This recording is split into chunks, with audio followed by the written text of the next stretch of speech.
What's going on, everybody? It is your boy Chris, man. We are here at the Work Hard, Play Harder podcast. I am your host, Chris Drummond, sports reporter here based upon a Minnesota sports broadcaster as well. I got a special guest that's going to be coming on with me. She differentiates from my jump, right? She is went to Colorado State University, got a bachelor's in psychology, and also has a not criminal background, but has been a police officer for the past 17 years. So she's been in that space, in the criminal justice space, but she is also a keynote speaker about mental health and nutrition. So she's somebody who I'm definitely going to learn something from because she's from a different background, and we're going to ask some fun questions as well. So without any further ado, I bring to you my wonderful guest, Siobhan.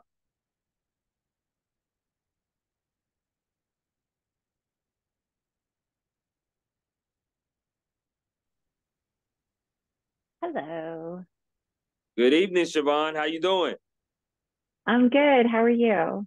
I'm doing good. I'm doing good. It's wonderful to see your face. I just want to say thank you for being on my podcast. Thank you for your time today. I really do appreciate it. Absolutely. Thank you for having me. No doubt, no doubt. And I just want to ask you, have you done all your Christmas shopping? Are you ready for Christmas to come? No, I am not. I'm close, but not quite. Yeah. How about I you? yeah, well, I ordered my stuff online. I don't have any family where I'm at. I'm based in Minnesota. So my dad is in upstate New York. My mom is in Georgia. So I got family kind of spread it out. I did some online shopping. And yeah, so pretty much I got most of it done for sure. Oh, good job. Yeah, absolutely. After I get off this podcast with you, I'm gonna head to the game. The Lakers play the Minnesota Timberwolves in basketball, so yeah, definitely gonna head to That's that for sure. fun. That's Yeah, awesome. I hope you have a great time. thank you. I appreciate that. Let me get to why I wanted to have you on, and before I start peppering you with questions, okay? So Okay. basically, I wanted to have you on because I saw that you did something different than what I do, right? I'm a journalist. I'm a sports journalist. I cover 12 high schools and college, but also I'm a broadcaster as well. So I'm in the media space as far as journalism goes. I know that you've been in law enforcement for quite some Mhm. time, 15 plus years. But you also are a keynote speaker and about, if I'm not mistaken, mental health and nutrition. That's something that's very important to you. So I wanted to be able to talk to you about what you do on a day-to-day basis, not just with that, but also with your law enforcement, as you've been a detective, you've been a police officer as well. So it's a different field that I'm intrigued about because I've always been intrigued about criminal justice. But I also want to know what you do as far as speaking goes and trying to coach people, help people get to their goals, I guess mental health wise and nutrition wise as well. Absolutely. I would love to share and answer any questions that you have. Sure. Okay. Well, let's get to it then. We're gonna have a good time. All right. Definitely a All good right. time on here. Let's talk about your why into the criminal justice field. Right. As I stated before, you've been a police officer, detective for more than 15 years. Uh, who inspired you to want to go into that field? And what were some of your role models, if you had it? So my dad was in the FBI and my grandpa was in the CIA. So I Wow. come from a law enforcement background. Yeah, my dad he worked bank robberies and kidnappings when I was growing up in Florida. And then my grandpa was in the CIA during the time of like the Cuban Missile Crisis and just an interesting time in history, the Cold War. So I always kind of felt that my path was paved for me. I knew that law enforcement was what I wanted to do from a really young age. I was probably 10 and reading my dad's books on behavioral profiling and serial killers. And so law enforcement was always just the way for me. And my dad was a very strong role model for me. I always wanted to grow up to be like him. I thought he hung the moon in my world, and I was definitely daddy's little girl. And so it seemed natural to follow in his footsteps. Right. I'm a mama's boy, so I totally understand the daddy's girl. I totally get that, no doubt. And shout out to your dad for being such a great influence and role model for your career. Thank you. No problem, no problem. Now, you went to Colorado State University, I okay? did. Yes, I want to know, were there any other schools that could have persuaded you from going to Colorado State University? Yeah, I had intentions of going to Notre Dame for a while. So I graduated from high school from Marjorie Stoneman Douglas, which I don't know if you are familiar, but the Parkland shooting that happened in Florida, I think in maybe A 2015 little or bit, so. yeah, a little bit. Yeah. So that was my high school. Wow. I graduated from there with with a high GPA, and then I was going to try to pull a Rudy and go to Holy Cross and then go to Notre Dame. Um, so I went to Holy Cross for a couple of years, and I found beer and boys, and it kind of distracted me from achieving my goal of becoming a Notre Dame student. So I Normal college life. Yeah. yeah, yeah. So I ended up kind of shifting directions and going to CSU instead. The guy that I was seeing at the time went to CU Boulder. And so I wanted to go close, but not so close that if something were to happen with our relationship, that I would be anchored to the same school as him. So Sure, I went to sure. CSU instead. Mm-hmm. I like that. Right. And for those of you that will watch this once it's posted, Rudy is a famous football film that she was referencing to. If you don't know about Rudy, it's about him going to Notre Dame, being a walk-on. Watch it. It's one of the great sports movies ever made. No question about that. I want to get into some favorite things. Okay, Siobhan, I want to get into some favorite things. I'm going to ask some questions. You just give me some favorite things off the rip. Are you ready? I'm ready. Let's do it. Okay, let's rock with it. Okay, favorite meal you like to cook? Lasagna. Oh my goodness, you just won my heart. I don't think anybody has ever said that on this podcast so far. And I've had 50 plus episodes with different people. No one has said lasagna is their favorite meal to cook. You've won my heart. I love it. Okay. I like that. Lasagna, no doubt. Favorite place you've ever traveled to? Bocas del Toro, Panama. Wow. Now why did you go there? I saw an episode on, I think it was called Island Living, and I was with my ex-husband at the time, and it just looked beautiful. Like you take boat taxis to all of these different series of islands in the archipelago, and so we honeymooned out there, and I just fell in love with it. And the island itself is filled with jungle and nature, and it's just there's something really special about it. It's untouched in many ways, and so you get to experience nature as it's intended. I like that. I really do. I've never been to Panama, but I love the fact that, when I asked that question, there's so many different places.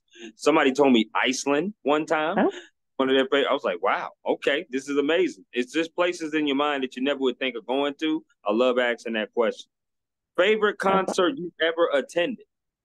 Tom Petty at Red Rocks.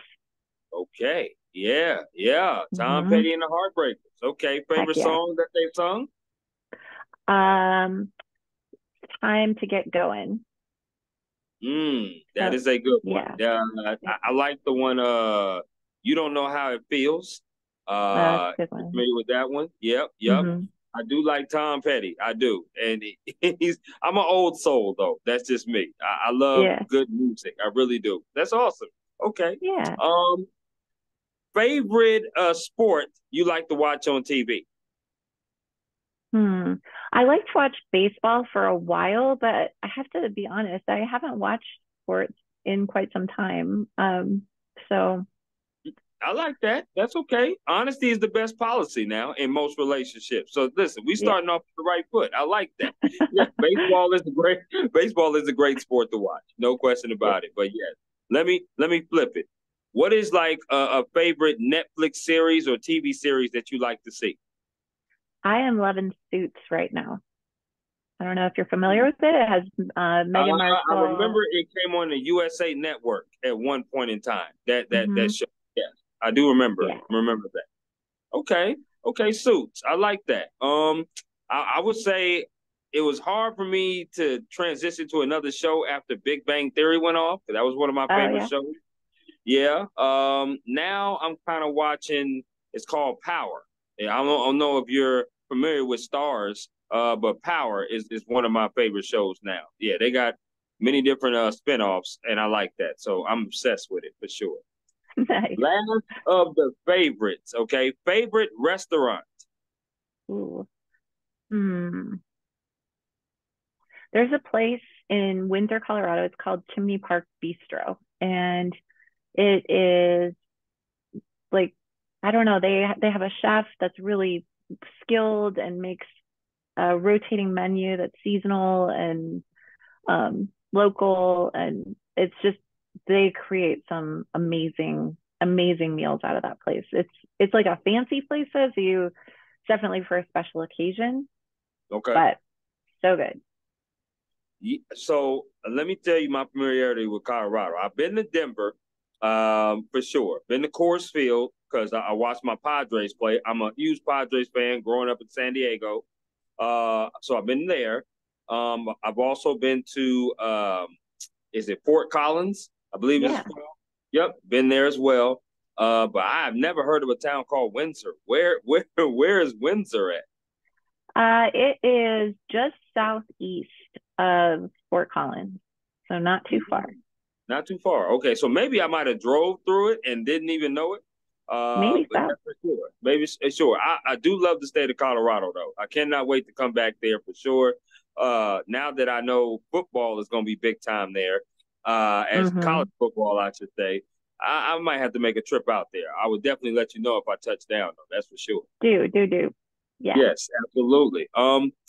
I want to get into what you do on a day-to-day basis with your law enforcement as far as being a police officer, but I also want to get into your if forgive me if I missay this, the Kalyana project. Mm-hmm. I want you to talk to me about the day-to-day basis of what you do as far as police, and obviously being in it for so long, your role has might have changed multiple times, but also talk about your project and what you're trying to do with that. Okay. So, as a police officer, when I was working for the city of Fort Collins, I worked as a patrol officer for about 4 years, and then I was selected to go to Crimes Against Persons, which was the unit that specialized in dealing with murders, kidnappings, a lot of kid cases, Mhm. um, the more egregious side of humanity, of crimes against humanity. Yeah. So definitely some heavy lifting there. And then I took a break from law enforcement for right around 3 years. And then during those years, I started the Kalyana Project. And the Kalyana Project is mostly focused towards building resilience in the first responder community and external to the first responder community. But because of my relationship with the work, um, that seems it's a harder community to reach unless you know and are familiar with the type of work that they do. And it's hard for them to trust people who don't speak the language, if you will.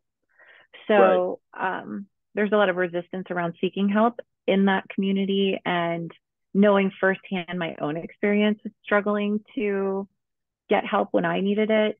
I wanted to create a lighthouse, if you will, for the first responder community to know that there's a path out of the struggles with mental health and wellness, and to start to shift the culture so that we can create more healthy officers and healthy stewards to the community.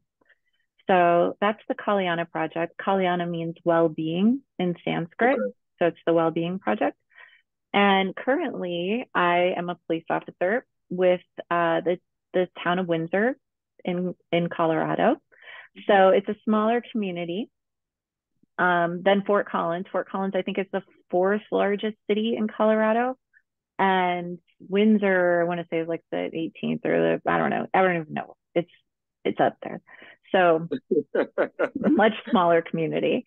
Right. Um, but I'm back on patrol now and I'm enjoying it. And as a part of my function on patrol, I respond to different types of calls.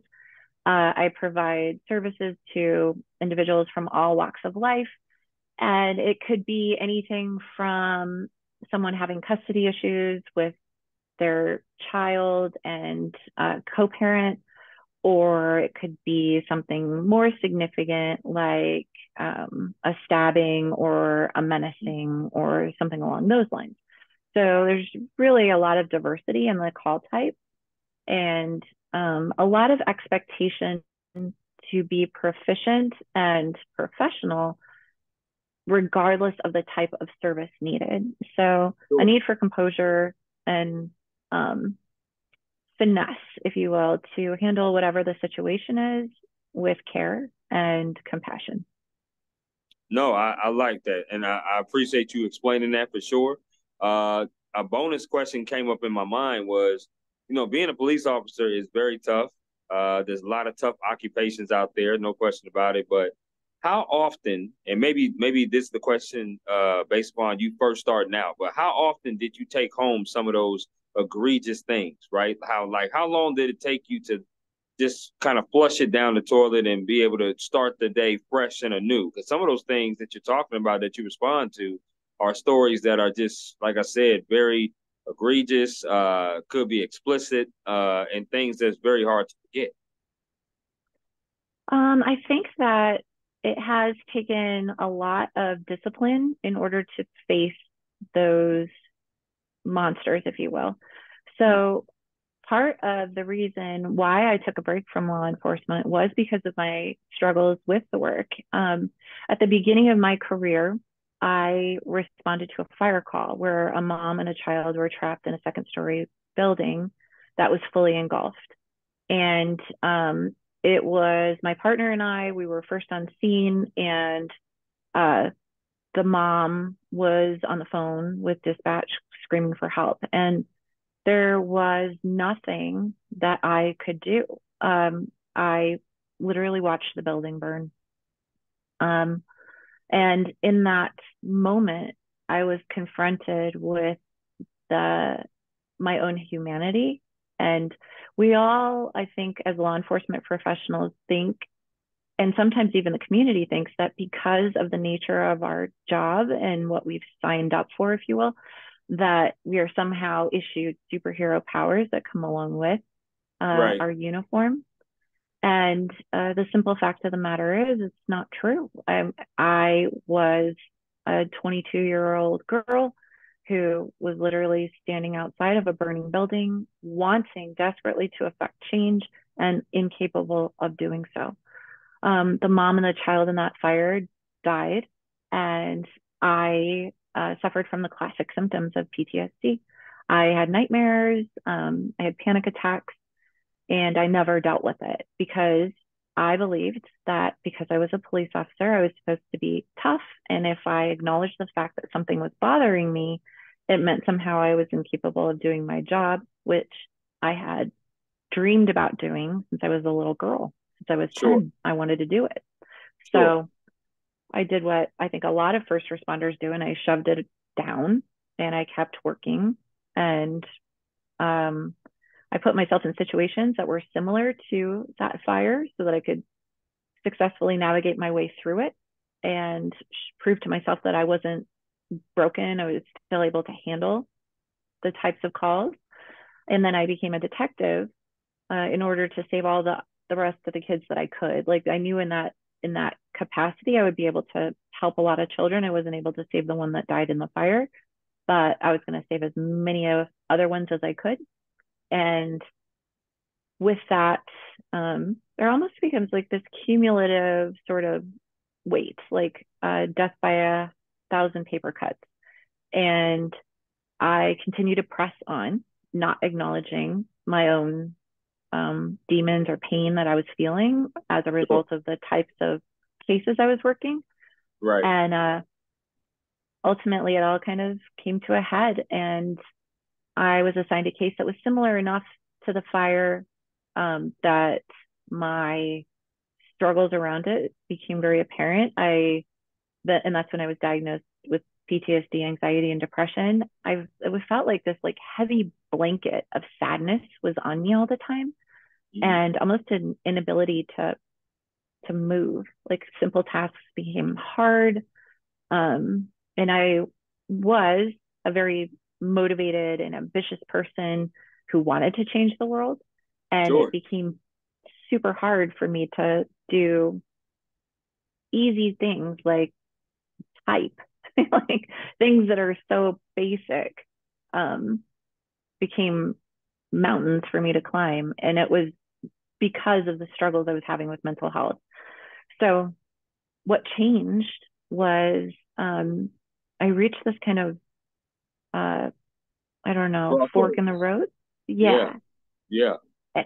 And it became very apparent that I either needed to make a change or that my life was going to turn in a direction that I didn't want it to. And the heaviness was going to continue to bear down on me if I didn't address it.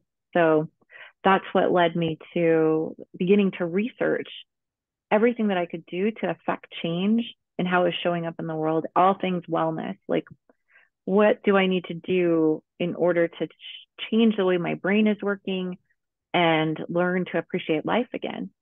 Sure. So, with that, I guess, sense of awareness and awakening, I became very passionate about sharing this message of tools that we should be using regularly to be healthy and really becoming very vocal about the need for the first responder community to take ownership over their mental health and to not shove it away, to count themselves as one of the people that they serve.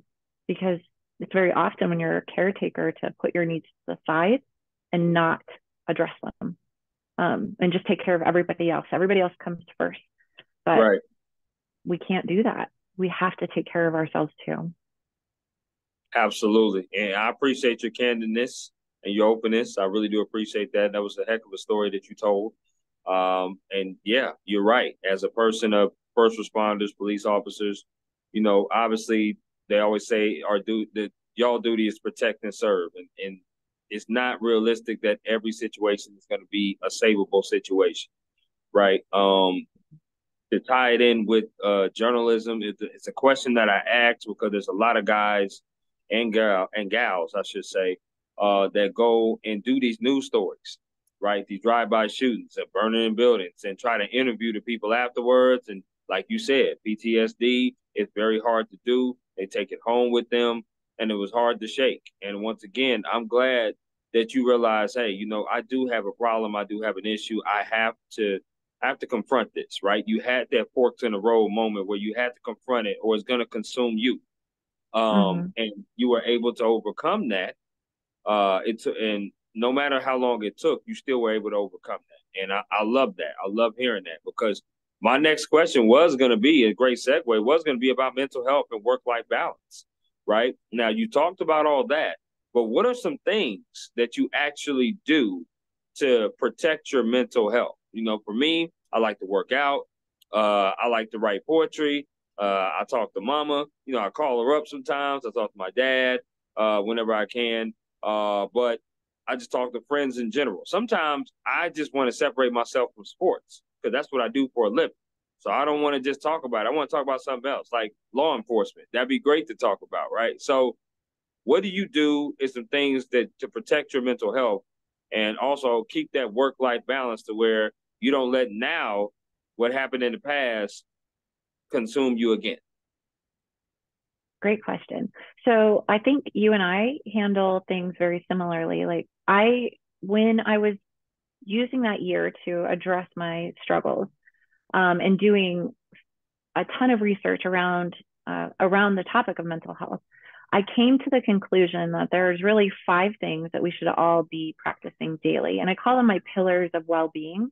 And those Okay. are gratitude, Mm. diet, movement, connection, and breath work. So gratitude is a discipline, and it requires us to notice the things that are going well. My cat is running around my house right now. I'm sorry. I saw that. Um, I was focused though. I was focused on you, but I did see it. I did see it in the background. That's funny. I like that. Okay. Um, so gratitude, back to Right, gratitude. I'm grateful for right. my cat sometimes. So, so when the world around us seems to be falling apart, we have to remember that there are still things that are going well. And it Sorry about literally, that. oh, that's okay. Let me know if you want me to stop. No, you're good. Keep going. Keep going. Okay, you got it.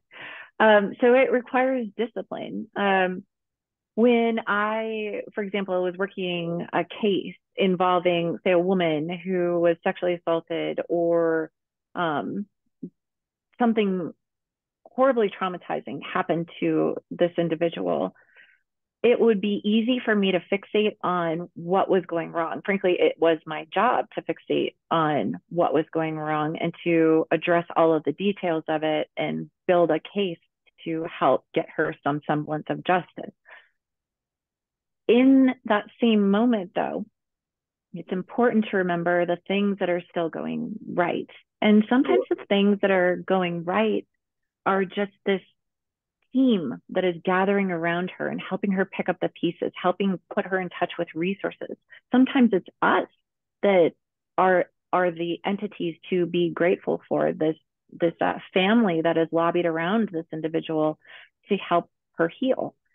So remembering that, and also remembering that while things may be dark, it's still, if we can pull our head up and look around at the world around us, there's so much to be thankful for still.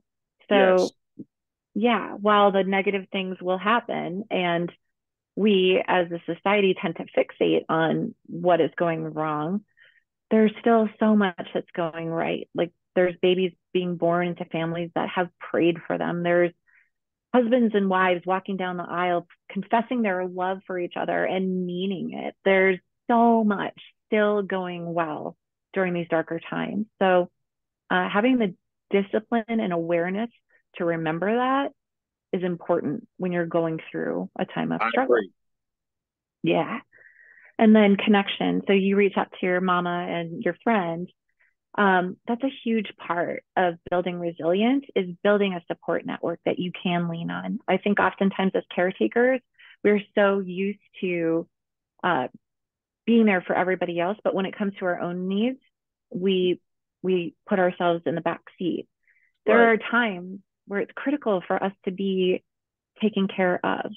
So being vulnerable and having integrity with where you're at and owning it and saying, look, I'm struggling right now, and Right. leaning into people is so important for creating a healthy relationship with yourself and how you're showing up in the world. And then movement, of course, like exercise is huge. It helps us metabolize chemicals that are dumped into our system when we're in a state of stress. And most of us are in a baseline sort of state of stress all the time. We have email apnea, where we read an email and kind of hold our breath because we're worried about what the boss might say, or text messages from people who are confrontational, whatever the case may be. We're constantly being bombarded with these stimuluses that induce Sure. stress. So when we move our bodies, we take those chemicals that are intended for fight or flight, both things that require movement, and we, in a static environment, metabolize the chemicals so that we can bring the bigger part of our brain back online and move out of a state of survival brain and into a state of relaxed awareness where we can still experience things like joy. So working out is huge. Um, and then diet, like most of us are eating really heavily processed foods, especially in the first responder community, like those working graves, go to 7-Eleven and eat the whatever that hot dog is that's spinning on the Right. They machine. still Like got who? 7-Eleven. They still have 7-Elevens around. Yeah, we do. Oh wow. Oh wow. Okay. All right. Yeah. Shout out to them. And we still have those hot dogs that are rolling around on the machine for God knows how long. You know, they've Right. probably been there for like a month. Who knows what's in them?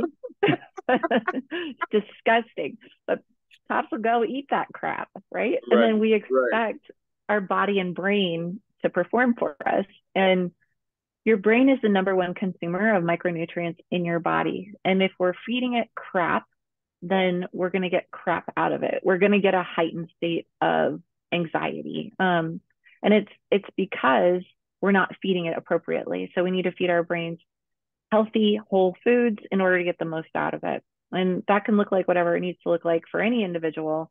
But as long as it's easy to identify and doesn't have like this laundry list of ingredients that are hard to pronounce, it's probably fairly good for you. So the Mediterranean diet has been shown to have about the same amount of benefit as some antidepressants on the treatment of moderate to severe depression, which is incredible in my mind, that we can have so much power over the way our brains are showing up simply by eating better. It's huge. And then lastly, breath work. Many of us are over breathing or taking like these short, choppy inhales and not exhaling enough. And if we start to leverage our breath, then we can control everything else that's going on inside of our body. So your breath, yeah, it's like a lever for your autonomic nervous system, which controls your heart rate, your blood pressure, so many other different components of your body that you normally wouldn't have control over. If you can control your breath, you can affect change in those other aspects of your autonomic nervous system. So powerful things. So if you can start to develop a practice around those things, you can change the way that your mind is working and you increase your resilience and you're able to better handle whatever stresses life may give you, whether they're huge and, you know, traumatic. Your mind is in a state of resilience and you can withdraw from the bank, so to speak, that you're putting these resilience deposits in when you create this practice. Yeah. So it's good stuff. That is very good stuff. And obviously, you know about your fitness and your wellness because you look amazing. Anybody knows that. You're in great shape. It's obvious you put a lot into that, your body. And what you're speaking about as far as breathing, as far as dieting, as far as just the things that you talked about is very key in mental health. And that's something that we're definitely going to talk about because I want to know what's some kind of the speaking engagements that you've been, if you've been to any speaking engagements as a keynote speaker. Do you have like a group that you talk to or stuff like that? And we'll get to that soon. But for right now, I want to do this or that. Okay. So what I do, Siobhan, is this or that. I throw two things at you and you choose one or the other one. Are you with me? I'm with you. Okay, let's rock. All right. The first one is about chicken. Do you eat chicken? I do. Okay. Popeyes or KFC? KFC. Okay. I like that. I like that. Very decisive. I'm a Popeyes guy, but I do love some KFC because I know in Colorado, they got a lot of them down there. That's for sure. This next one also has to do with chicken wing. Chicken wings. Flavors. Would you rather have lemon pepper or barbecue? Barbecue. Okay. Do you eat your wings boneless or bone in? Bone in. Okay. So you like to get a little messy with your wings, is what you're saying. Yeah. Okay. The boneless is just a chicken nugget. I've heard that like 1,055 times. I'm trying to tell everybody that boneless is the chicken nugget. And you know what? That's okay. The chicken nuggets are good. At the end of the day, good. They're pretty good. But you're right. That bone in, you get messy. You eat the meat off the bone, throw it away. It's nothing to it. I love it. Okay. This one has to do with music. Now, as far as going to see a concert, would you rather see The Boss in Bruce Springsteen, or would you rather see the Rolling Stones? Ooh, The Boss. Okay, I like that. Okay, all right. This is another music one. Okay, would you rather see Tom Petty or would you rather see Aerosmith? Tom Petty, all the way. Tom Petty all the way. Okay, all right, we're gonna keep rocking. We got a couple more music ones. I like this one. All right, next group. Would you rather see Carrie Underwood or would you rather see Casey Musgraves? Carrie Underwood. I like how decisive you being on these. These are like just no thinking about it at all. I like that. I totally do. Last music one, and this one is going to be this one. Okay, who would you rather see in concert? God rest their soul, Prince or Michael Jackson? Prince. Okay, I like it. And fun fact, I've been to Paisley Park since being here in Minnesota, which is, if people don't know when they watch this, once this is loaded, Paisley Park is where Prince produced his music, where he lives, Oh, his that's recording cool. studio here in Minneapolis, because that's where he's from. So I went there. It was awesome. It was amazing. So just had to throw that out there for sure. Okay. That's awesome. Here's my next one. This is a sport one, okay? Which sport would you rather play? Badminton or bowling? Bowling. Are you a good bowler? No. I'm not good at badminton either. Okay. Okay. You don't need the bumpers, do you? I mean, they help.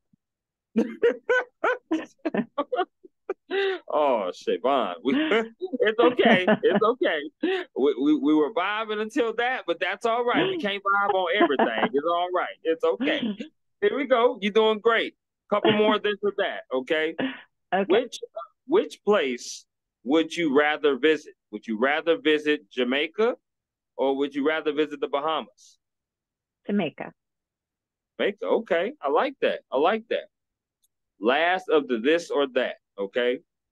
Which one would you rather do more? Would you rather be a police officer or would you rather be a keynote speaker for wellness and mental health? If you Oh had to choose boy. one, That's tough. we ask the tough questions here. I tell you. Huh. Oh gosh. I can't answer that one. I don't know.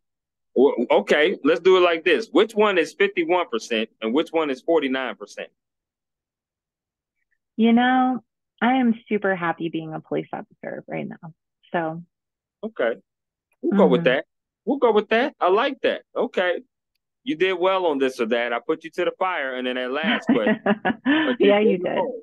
You didn't fold. I like that. That's good. Thank you. You're very welcome. So this next question that I have for you is, obviously, police officers get a lot of flack at times. They get a lot of praise at times, right? How has the dynamics of a police officer, as far as people's thoughts about them, have changed since you first started being a police officer? I mean, obviously, we had a lot of different stuff that happened in the news, especially during that time period where we had the COVID situation going on in 2020. There's always some crazy stuff going on locally, but Mhm. nationally, we got a lot of stuff that happened in that year and in the incumbent years. Talk about the dynamics of a police officer as far as the thought and the mindset of others and what they think about it has changed. I think that when I first started in law enforcement, the group that I tested with to become a police officer, I think I went up against over 400 people, 400 applicants to become a police officer. And in my group that I was hired on with, it was just me and one other person. So over 398 people wanted that job Right. outside of the two of us. And I think over the years, what has or was once deemed a noble profession, the viewpoint of it has changed over time. And I think there's like an ebb and a flow uh, because of a need for change. I think that there's been a lot of uh, bad cops out there that um, have taken the dignity and the respect that the good cops have wanted and worked for Mhm. and stained it. And the unfortunate reality is that it is up to the good cops to create trust again. And it's broken. Mhm. And there's, I would argue, nobody hates a bad cop more than a good cop because we we have reverence for the profession. We wanted to go into this job to help other people and to do good. And when someone, a wolf, if you will, comes into Mhm. our family and hurts the people that we've committed to serve, there is a special sense of anger and fury directed towards those individuals. I can say as a detective that I've arrested cops who have done terrible things, and I've only spoken at three sentencing hearings, and one of them was a police officer that I arrested for sexually assaulting women in my community and another community in Montana.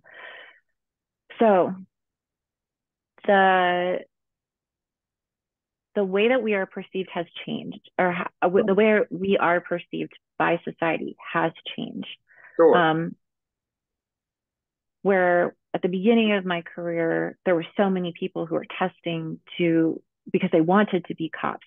Now the pools of candidates have drastically shrank. Um, there's agencies out there offering $30,000 bonuses. I think Seattle PD maybe is one of them that's offering this huge signing bonus for coming on, and they Right. can't get people to come be cops, and that's a problem because when we can't get successful or not successful but qualified candidates with the right heart for the work, Right. um, it's a problem. And I don't want any department to lower their standard, obviously, because then that creates more of the problems that we have.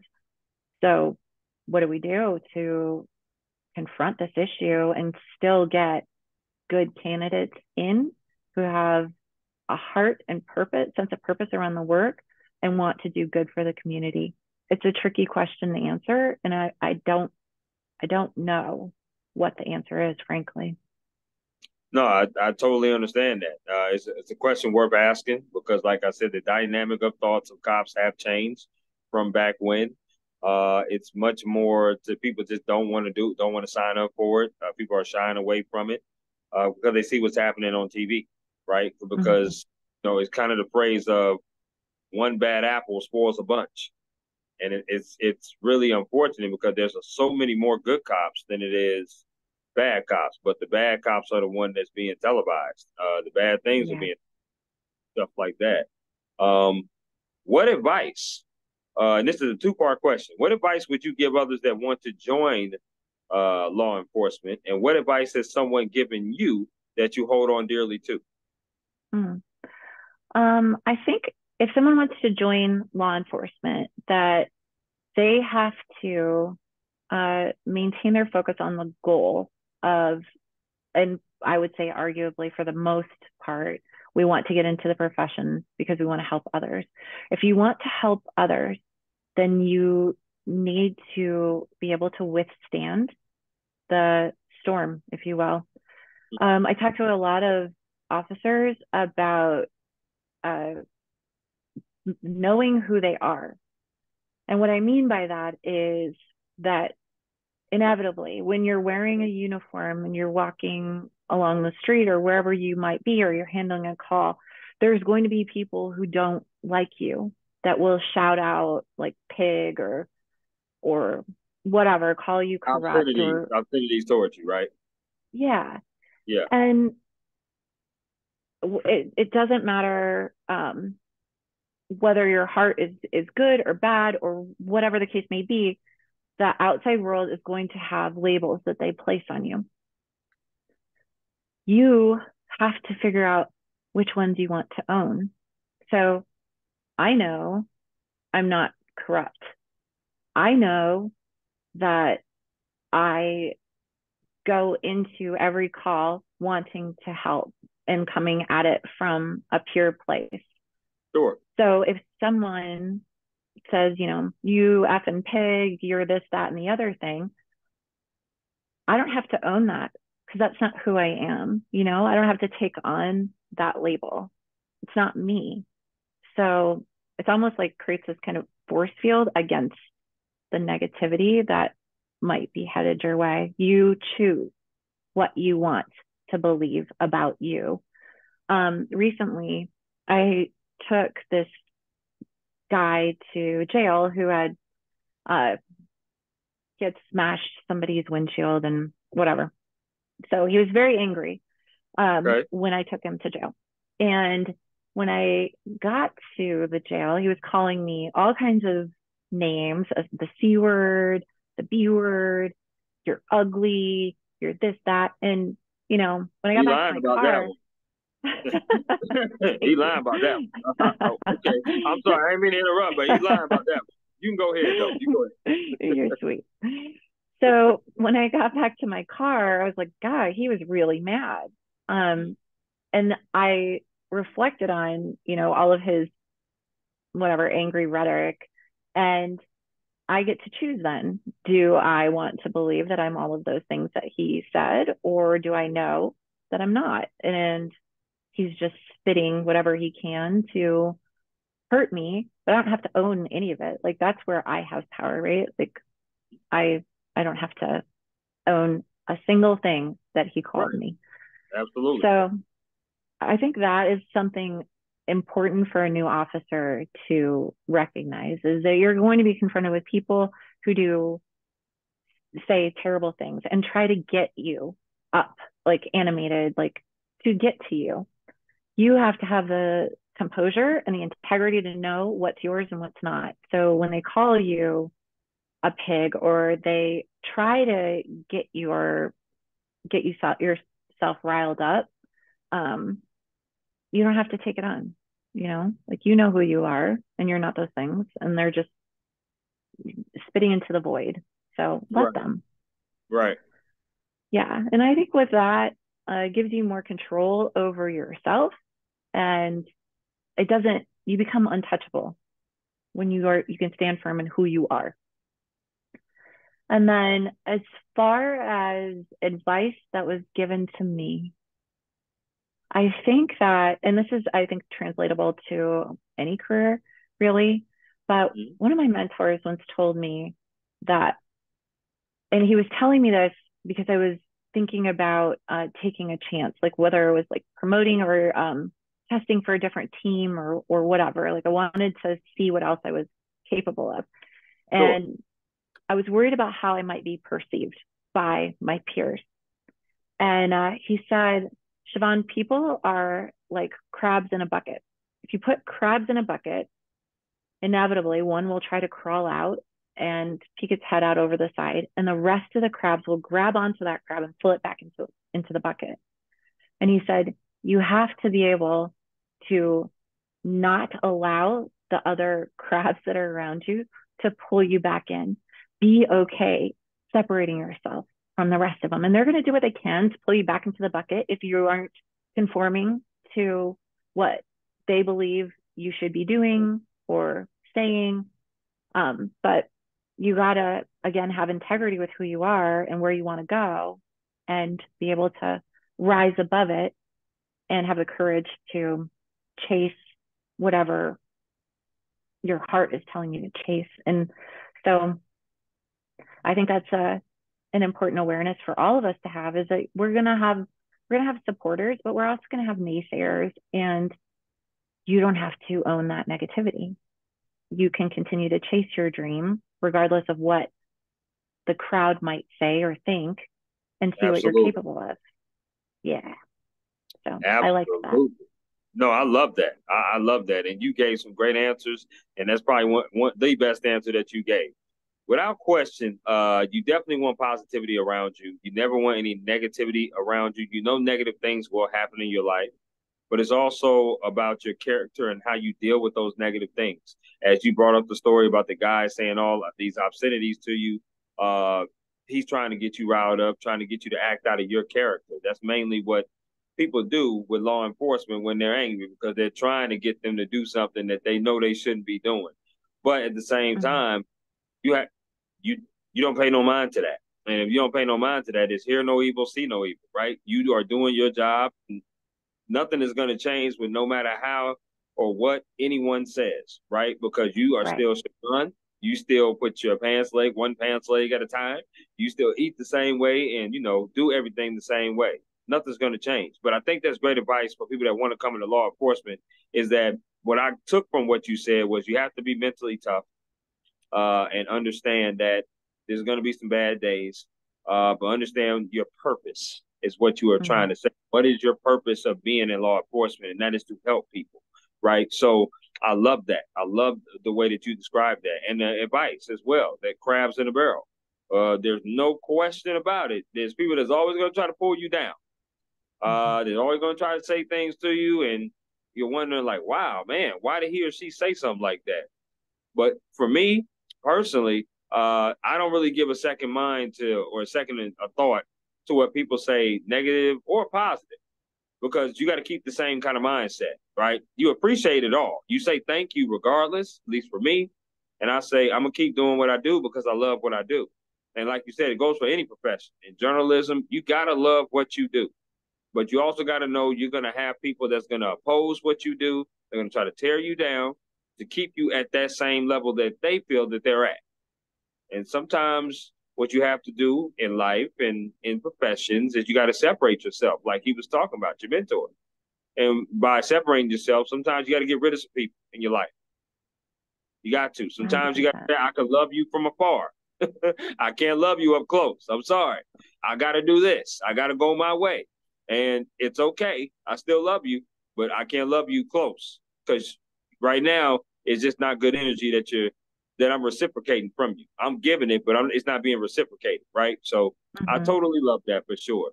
I cannot get you off of here without talking about the ink. I love your ink. Your Oh, tattoo, thank you. they look good. They look good. Thanks. I saw that, and I was like, I just kept looking at it every time you held up the watch and was talking. I paid attention to what you said. Now I was. I couldn't help but to say thank you, for showing me that ink. It looks very good on you, by the way. Thank you. You're I very welcome. appreciate it. So I have two more questions. So this next question has to do with speaking. Is there going to be any speaking engagements that you're going to do? Is there a group that you text? I mean, I know you just did a workout, about an hour workout prior to coming on to here. So is there like who do you talk to? Do you have like a group that you talk to, or do you go to different speaking places and speak? Like, how does that set up? I usually am solicited through LinkedIn. Uh, so I have spoken out in Virginia for the Department of Criminal Justice about 4 times now, I think. Mm-hmm. I've spoken for the Fraternal Order of Police. I've spoken to various local law enforcement agencies and other agencies across the nation. So yeah, I don't really do a lot of marketing, good or bad, for my speaking, but I still have the opportunity to go out and travel and share my message with those who are wanting to hear it. And it's always a gift to be able to connect with other people and help. So I love the opportunity to be able to share. No, and I'm happy that you did. Like I said, I've learned some new things about you. Obviously, you're very passionate about what you do, what you're talking about. I love the stories that you told. I love the advice that you told. I love the candidness that you've exhibited. I also love the fact that you are a wonderful taste in music. That's just amazing. I love your taste in music. So you have great taste. Um, and it's really been a pleasure talking to you. It really has. It's really refreshing to hear somebody talk about a different genre from what I do, which is journalism. I love it passionately as well. I've gotten into it even more so now because I'm connecting with the high school kids. And I'm like, man, high school was so long ago, but these kids keep me young and fresh.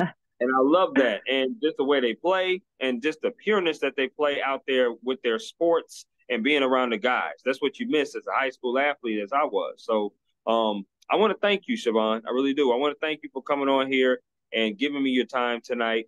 As I always do, you got to give me two people. Okay, give me two people that you think would be pretty dope to have a conversation with on this podcast and promote them. Hmm. I have a girlfriend named Dylan Demery. I'm actually going to have dinner with her tonight, and she's incredible. She was a very young widow. She was married to my friend Tony, and he died. And after he died, she found this affinity for fly fishing. Tony was a fly fisher, and she picked up the habit to stay connected to him. And when she did that, she became really, I guess, intrigued with how, what do you call it?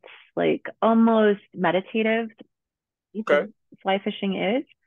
Okay. And she also became passionate about bringing in different types of individuals that are unique to the fly fishing genre.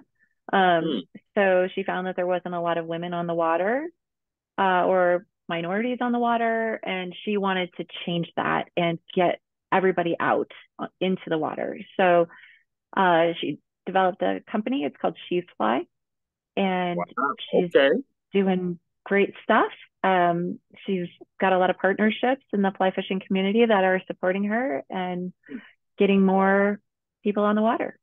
So Okay. Well, if she is a half as amazing as you are, that's going to be a great conversation. No question about it. That is awesome. Okay. And yeah. so who would be someone else? Hmm. Oh man. I know so many amazing people. Well, there's a man, his name is Jason Shutterly. I don't know if you're familiar with him, but Okay. he was a police officer, and I think it was in the early 2000s. I want to say it was in 2008, maybe. He was involved in a car crash where he was rear-ended by a taxi cab that was going 100 miles an hour Oh, in his wow. patrol car, and his car was fully engulfed, and he was trapped in it, and sustained many injuries as a result of being in this vehicle. And he has since then left law enforcement, and he is in the wellness circuit as well. And he goes and gives presentations about mindset and resilience. And he has a very powerful story.